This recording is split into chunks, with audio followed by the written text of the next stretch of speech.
جس کے بعد پولیس کی بھاری جمعیت نے بڑی حویلی میں کارروائی کر کے آپ کے کئی ساتھیوں کو گرفتار کر لیا ہے۔ اس کے علاوہ ان تمام لوگوں کے خلاف بھی کارروائی ہو رہی ہے جنہوں نے بغیر لائسنس کے پرندے پکڑے ہیں اور ان کی غیر قانونی خرید و فروخت کی ہے۔ اس سلسلے میں کئی بڑے بڑے گروہوں پر بھی ہاتھ ڈالا جا رہا ہے۔ ہمیں زیادہ دلچسپی وہاب چنگیزی کی گرفتاری سے تھی، مگر اس کے بارے میں ابھی تک کوئی اطلاع نہیں ملی۔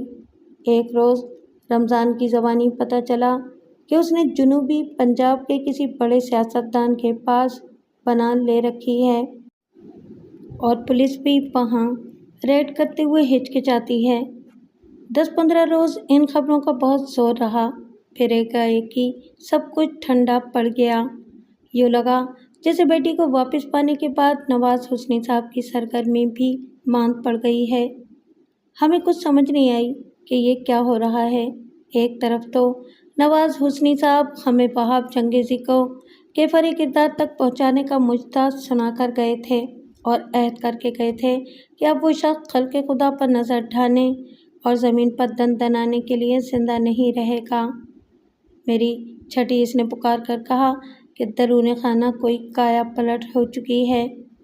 وہ ایک ابرآلود شام تھی، موسم سرما جیسے جاتے جاتے پھر پلٹ آیا تھا۔